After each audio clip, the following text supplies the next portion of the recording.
As you guys can see by the video that you're watching right now, the only players that you see are from teams that have currently made the 2019 playoffs because the regular season is over. And yet again, Mike Trout is not in the playoffs. So who is the #1 player in the 2019 postseason? We're going to go ahead and talk about that right now. What's going on, guys? It's Fuzzy. Welcome back to yet another baseball video. We have a banger on our hands today because what we're going to do is we will break down the top 30 players that are left for the Major League Baseball season because we've already made the playoffs and we know that Christian Yelich, he's down with an injury, and then Mike Trout, obviously the Angels were not able to make the playoffs, and I don't think they're ever going to, but I hope that they can because I think that Joe Madden is going to join their squad. But that's all besides the point. Today we will be talking about the best 30 players that are left. I'm actually kind of excited. I don't know who the #1 guy is going to be. I'm still deciding as I make this video, and if you have an idea, let me know in the comment section down below. If you guys are going to any sporting events, whether it's a playoff game, a hockey game, a football game, if you use code Fuzzy on SeatGeek, you will save $20 off your order. I mean, it adds up if you use that code a couple times. We're going to go ahead and start with number 30 on the list, and I'm sure that this might come as a surprise to most of you because he hasn't really been good the last few years, but Ryan Braun, he makes the list today.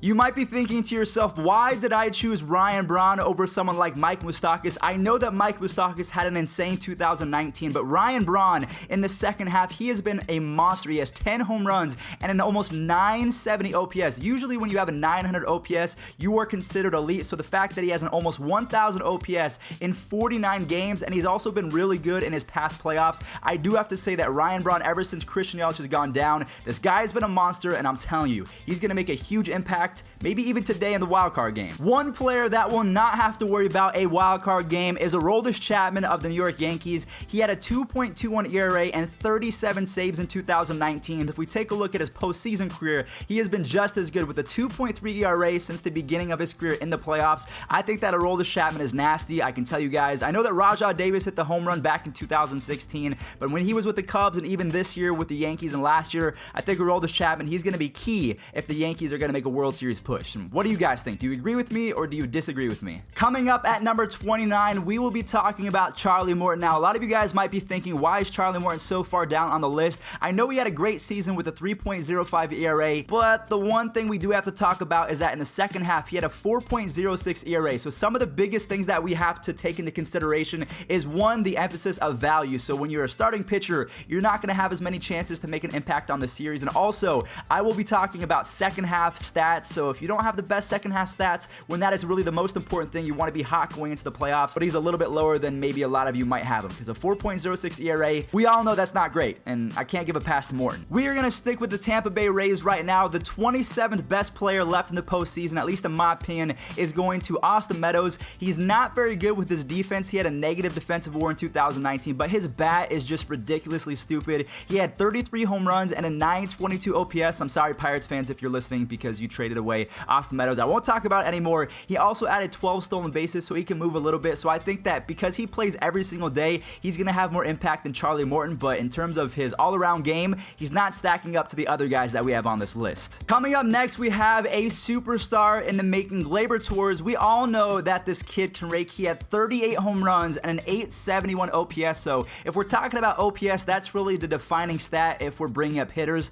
I think that Austin Meadows, his 922 OPS is great, but just the fact that Gleyber has a little bit more pop and also he has a little bit more speed, I think that he is more valuable, especially to the Yankees. Now, the only downside to Gleyber Torres is he is known to make some pretty routine plays look very hard, and he has the occasional error, so that's why he is ranked number 26. His defense, just like Austin Meadows, is holding him back, but the guy can rake. Let me tell you, this kid he's something special. Over the last 2 years of baseball, I think that Hyun-Jin Ryu might be one of the most underrated players in the entire game. If we take a look at 2018 and combine it with 2019 when he was the ERA champion, this year he has a 2.21 combined ERA, but just like Clayton Kershaw, who we will talk about later in the video, Ryu has not been great in his last postseason starts. He has 11 earned runs in his last 3 games started in the playoffs. But the thing about this video is we have to talk about how good you've been in the past and also factor that into this year. So he makes the list 100%. He is one of the best pitchers in the game, but going into the playoffs, let me know in the comment section down below if you are a Dodgers fan, who do you trust more going forward? board. We're going to talk about Walker Buehler, there's Clayton Kershaw, and also Hyunjin Ryu. Who do you think is your ace? Because Clayton Kershaw is good, but in the playoffs, completely different guy. I know I might be going a little fast, but that's because we still have over 20 players to talk about. Coming up next, we have one of my favorite players in baseball, which might sound strange because I'm an Indians fan and I'm about to talk about a Minnesota Twins player, but Jorge Polanco was extremely underrated. Not a lot of people talked about this guy. He's definitely not going to be in the MVP running, but in terms of his value to the Twins, he was priceless. He's going to get on base with 186 hits and 22 home runs in 2019. He also plays pretty above average defense at the shortstop position, which if you put all of that into one player, you have a pretty good piece, and honestly, he's going to be vital. I think that he's about to go off in the playoffs. This might be baseball blasphemy, but I truly think that Clayton Kershaw has to be towards the bottom of the list, especially if we're talking about playoffs, because we're all aware, I don't think we have to go too in depth, but if we take a look at 2019, his ERA was still good, but it was the highest it's been in 7 years. Same with his hits per 9 and home runs per 9. So when you combine all of that into his historically bad track record in the playoffs, I don't want to jinx him. I don't want to jinx him. So we're all going to say a quick prayer for Clayton Kershaw. Dear baseball gods, bless him this year because my gosh, not good the last couple years, and I just feel bad for him. So if the Dodgers make the World Series and they lose back to back 3 years in a row, I'm thinking it might have something to do with Kershaw. So hopefully it doesn't happen again. Number 22 is my favorite number, so I'm actually pretty excited to talk about this next player, Josh Donaldson. He had an extremely successful comeback season. He made it rain pretty often. You guys know he is the bringer of rain. He had 37 ding-dongs and a 900 OPS. Now, the only thing I do want to bring up, because I'm an Indians fan, I'm kind of used to Josh Donaldson because he was traded to the Tribe last year, but he went 1 for 11 in 2018 against the Houston Astros. So if he does the same thing, I mean, I wouldn't be surprised, but I'm expecting Josh Donaldson to rake this postseason, and I think it's going to happen. So Braves fans, you're lucky. Oh boy, I might get some hate for this one, but hear me out. DJ LeMahieu is a star. I am not denying that, but there's just, I gotta go ahead and put some other players above him because I think that they can make a bigger impact with the stick. Now, DJ LeMahieu, he gets on base with 197 hits. He has 26 home runs, 102 RBIs, and an 893 OPS. He also plays some pretty good defense. Now, again, I'm not knocking DJ LeMahieu, but if I continue on the video, I'm pretty sure that you guys will agree with me because there's some superstars that we have left to talk about that I think might make more of an impact. So yes, DJ, an absolute stud. I love the guy. He's a stud. 26 home runs from second baseman, first baseman, third baseman. I like the guy, but not for me. The only people that seem to talk about this guy are the sabermetric nerds. Now, I'm not trying to downplay sabermetrics because they are important, but some people get so wrapped up into sabermetrics. But if we're being honest, the sabermetrics people might have a point because Marcus Semien had one of the most insane seasons and not a lot of people are talking about him. He had an 8.1 WAR in 2019. Yeah, Marcus Semien just did that. He was crazy this year. He had 33 home runs and 892 OPS, and on top of that, he played some of the best defense that you can find in the American League at shortstop. He had a 1.5 defensive WAR. I think that this guy needs to be talked about a little bit more. Not even just the sabermetrics crowd, but also just baseball casual fans in general. Marcus Semien, he broke out in 2019, and I feel like he's going to continue it in the postseason. Do you agree with me or disagree with me? Because now we're going to talk about two pitchers in the same breath because I'm going to combine them. Hopefully you guys don't hate me for it. We're gonna cheat just a little bit for the number 19th player on our list because we will be combining two players into one spot. We have Josh Hader and Liam Hendriks. The reason why I like to combine them is because they've both been nasty in their own ways, and I think that they're more important than Aroldis Chapman, but definitely they need to be higher on the list. Hader had a 2.62 ERA with 37 saves and also a 16.4 strikeouts per 9. He also has 0 runs in his last 10 innings pitched in the last postseason, so I think he's gonna be vital for the Brewers. And then same for Liam Hendriks. I know that he's been a little bit not Liam Hendriks in his last couple games, but I think that he's going to be great with the sub-2 ERA in 2019. Both of these guys, they make the list at number 19. I know I cheated a little bit, but I can't leave one off the list. They're equally as important. The most important pitcher in the playoffs for the LA Dodgers has to be Walker Buehler. I watched this guy pitch live last year in the World Series, and this guy was throwing 97, 98 miles an hour in the 8th inning. I truly think that he is going to be that good. We saw his performance last year against the Red Sox. He had 7 innings, only allowed 2 hits, 0 runs and 7 Ks in that World Series performance. Now, I will say he regressed a little bit in the ERA department. He went from like a 2.6 to a 3.26, which again is still really good, but I think that he is just going to step his game up in the postseason yet again. Walker Buehler, he's going to be the ace going forward for the Dodgers, and I'm okay with that. This guy is amazing. Coming up at the number 17 spot, we have Jose Altuve. I fully believe that this guy is a future Hall of Famer in the making. Jose had 31 home runs and a 902 OPS in 2019 while missing almost 40 games, and if we take a look at his last few playoffs, he had 7 home runs back in 2017. So this guy, even though he's like 5'6", 5'7" on a good day if he's wearing cleats, he is one of the most prolific second basemen that we've seen in the history of baseball. He's already in that category. He's already in that conversation. So I think that Jose Altuve, along with a couple of his other buddies who are going to make the list, there's a lot of Astros that are about to be talked about, but Jose Altuve, maybe not the most important, but definitely has to make the list. The next player that we're going to talk about might be the most underrated from this entire list because not a lot of people have talked about Steven Strasburg, even though he has a huge name. Everyone knows who Steven Strasburg is, but his 2019 was pretty good, and not a lot of people have talked about him. And also today, I think that there is a wild card game today with the Nationals and the Brewers, so the fact that Max Scherzer, who we'll talk about later, he's starting that game, but honestly, Steven Strasburg, with his most innings pitched since 2014, he also has a 2.9 ERA with an 11 strikeouts per 9 in the second half. You could say that he should be starting today's game against the Brewers, and the fact that he isn't, it might cost the Nationals a chance at the playoffs, but I think Strasburg is nasty. Maybe not as important as Scherzer, but the second half is proving Steven Strasburg, he was worth that #1 overall pick a few years ago. We have now cracked the top 15, and I want you guys to let me know in the comment section down below if I've made any mistakes, if you guys feel like I've left anyone out so far, because I think we can all kind of narrow it down to these are going to be the superstars of the 2019 postseason. The number 15th player, we are now halfway done with this video. I am going to give it to Zach Greinke because he is 8-1 in his 10 Houston starts, so he is almost unbeatable when he is pitching for the Houston Astros. He also had a near no-hit performance in his last start for the Astros. I think that he is going to be an absolute baller. Now, one thing we have to keep in mind is he was terrible in the 2017 playoffs. Will that factor into it? Maybe, maybe not. I think Zach Greinke, with that Astros offense and his 8-1 record in 10 games, that's just, it's stupid. It's really not fair what the Astros are doing. If the Oakland A's are going to beat the Tampa Bay Rays and make the full-fledged playoffs, Matt Chapman is going to have to go off. He has to continue to play platinum defense, and also in the last couple of days of baseball, Matt Chapman has been one of the most clutch hitters. 2-run home run or a 3-run home run in the top of the ninth against the Angels to actually squash the Indians' chances of making the playoffs. So he's been coming in clutch all season long with 36 home runs, platinum defense. It might be a little bit low now that I'm thinking about it to put Matt Chapman at 14, but the other guys, I think they deserve it to be a little bit higher. Juan Soto is one of the greatest young baseball players in the history of this game. This guy in his second season, so he's made my jaw drop in back-to-back seasons, and he pretty much improved on every aspect in 2019. He had 34 home runs, a 949 OPS. The only reason why he is not higher up on this list, because he also plays pretty defense, is the fact that going into the playoffs, he is hitting 221 since the month of September started. So I truly feel like maybe it's in his head right now. I hope that he can turn it around. They have had a day off. They're playing the Brewers. Are they going to be able to do it? I think if the Nationals win, we're going to have Anthony Rendon and Juan Soto's fingerprints all over the final result of the game. So today, make sure you guys do not miss it. We have the A's and the Rays,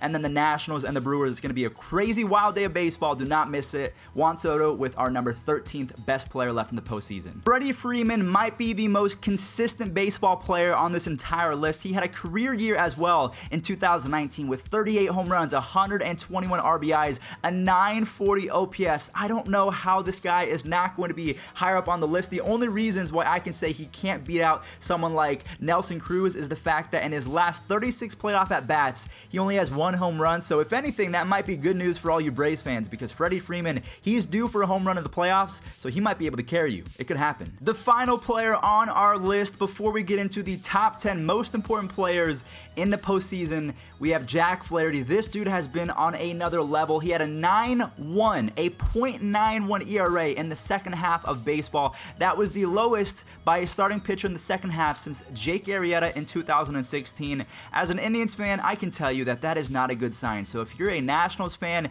if you are a Brewers fan, if you are any team going up against the Cardinals and you have to face Jack Flaherty, I can promise you it is not going to be a fun day in the batter's box. So Jack Flaherty with a .91 ERA, you probably could push him into the top 10, but let's face it, this next guy, he still scares me, and the Indians are not even in the playoffs. Nelson Cruz should be the most feared hitter in all of the postseason. This guy doesn't even play defense, yet he is making the list for the top 10 players left. He missed 42 games. I need you guys to put this into perspective. He missed 42 games this year and had 41 home runs, 108 RBIs, and a 1,031 OPS. The craziest stat that I have for you guys is in 23 games after the All-Star break, he had 16 home runs. Did you just put that into perspective? 16 home runs in 23 games. Yeah, Twins fans, rejoice. You have an absolute monster on your team. Coming in at the number 9 spot, we have to talk about Ronald Acuna Jr. This guy's all-around game is insane. He almost had a 40-40 season for the 7th time. I believe he would have joined A-Rod,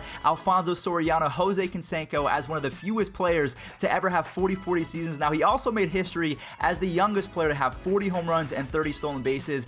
The last time that we saw him in the playoffs, he had a grand slam. He wasn't great the rest of the way, and also he is facing some injuries, so I didn't put him as high because I'm not sure how his health is going to be, and also he's young, so that experience in the postseason isn't there. We'll see how it works out. Ronald Acuna Jr., though, his greatness cannot be denied. George frickin' Springer missed 40 games in 2019, and just like Nelson Cruz, I don't know how he was able to put up these ungodly stats after missing 40 games. George Springer had 39 home runs and almost 100 RBIs, and if we combine that with his 2017 World Series MVP, George Springer might be the most lethal player on this entire list. He can run, he can field, he can throw, he can hit for power, he can hit for contact. He is truly a 5-tool player. That's why I'm going to put him above Ronald Acuna Jr. because he has the experience, he has an MVP under his belt. He's going to be an absolute...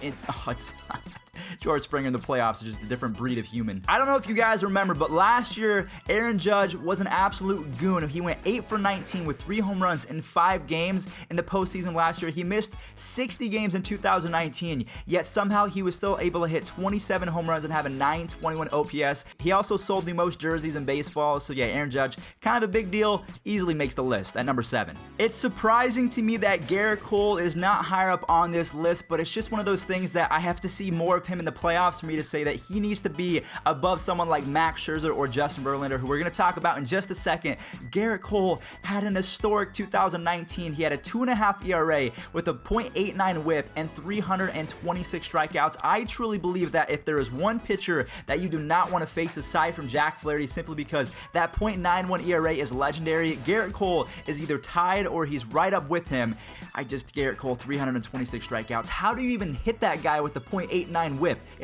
It's not happening. The fate of the Washington Nationals are lying on the shoulders of Mad Max Scherzer. He's starting the wild card game today. Now, a lot of people are saying he's had a rough second half, so people are saying maybe he should start game number 1 of the division series and let Steven Strasburg continue to stay hot and maybe win this game. Aside from that, though, Max Scherzer had yet another Cy Young performance with a 2.92 ERA and a 1.02 whip. But again, the thing that we have to focus on is the fact that he's been pretty average in the postseason, and in September of 2019, just this last month, he had a 5.16 ERA. So people are saying, is he fading a little bit? Are the innings starting to eat at him? Should Strasburg pitch? No, you have Mad Max on your team. He should be starting. The 4th ranked best player left, in my opinion, has to go to Anthony Rendon. This guy was just offered a 7-year, $215 million extension by the Nationals, which if you do the math, that's almost $31 million a year, which is just stupid to me. Anthony Rendon might win the 2019 NL MVP. I don't think it's going to happen, but at least he's in the conversation. He's going to be top 3 with 34 home runs, 126 RBIs, and a 1,010 OPS. Now, the only thing with Anthony Rendon is he's 6 for 37 in his last 2 playoff series, but this is 2019. He could have turned a new leaf. He might be just seeing the ball a little bit different this year, and also the baseballs are a little bit juiced. So with that in mind, Anthony Rendon about to go off. He's gonna prove the haters wrong. If people are saying that he should not be in the MVP conversation over someone like Yelich or Bellinger, yeah, just watch out. Alright guys, here we go. We are coming down to the top 3 players left in the postseason. I feel like we should talk about all these players almost in unison because they're all that special. Coming in at the 3rd spot, we have Justin Verlander, who has a lifetime 3.19 ERA in the playoffs. He's a 2017 ALCS MVP. He had a 2.58 ERA this year. He led all of baseball with a .803 whip. He had 300 strikeouts. He got to 3,000 strikeouts in the same game. He threw a no-hitter. This guy was so special this year. I'm going to go ahead and talk about the number 2 guy, Cody Bellinger, because the month of April that this guy had, I thought that he was going to hit 350. He did tail off a little bit, but just the fact that Cody Bellinger can throw you out, he also has some crazy range out in the outfield, so I think that with 47 home runs, a 1,035 OPS, he was also top 5 in all of baseball in defensive run saves. Cody Bellinger, in my opinion, might be up there with Mike Trout as the most complete player in baseball. Now, the only thing with Cody Bellinger is he has a chip on his shoulder after going 0 for 11 in the NLDS last year and then 1 for 16 against the Red Sox, but I don't think he's enough to overtake the number 1 player on this list. If Mike Trout did not exist, Alex Bregman would be winning the 2019 American League MVP. He hit 404 in August, he hit 333 in September with 15 home runs and a 1,200 OPS over those last 2 months. I think that he's going to get some votes. He's not going to win it. Mike Trout is still a thing, but yeah, Justin Verlander, Cody Bellinger, Alex Bregman, I mean, take your pick. You can't go wrong either way. All right, guys, well, that is going to do it for me today. If you disagree or agree with any of my picks, please let me know in the comment section down below. Also, if I forgot to name any player that you feel should be in the top 30, let me know in the comment section as well. I'm going to go ahead and throw up my playoff predictions right now. I think it's going to be the Yankees versus the Cardinals. I think the Yankees do win in 6 games, but thank you all so much for watching. I know that this was a longer video, but we had so much to talk about, so your patience, it means the world to me. You guys are absolute studs, so if you made it to this part of the video, you are a true Fuzzy fan, and I appreciate you more than you can ever imagine. So thank you guys so much for watching. I will catch you in the next one. Peace out, and go Tribe. Just kidding. They're not in the playoffs. Sorry.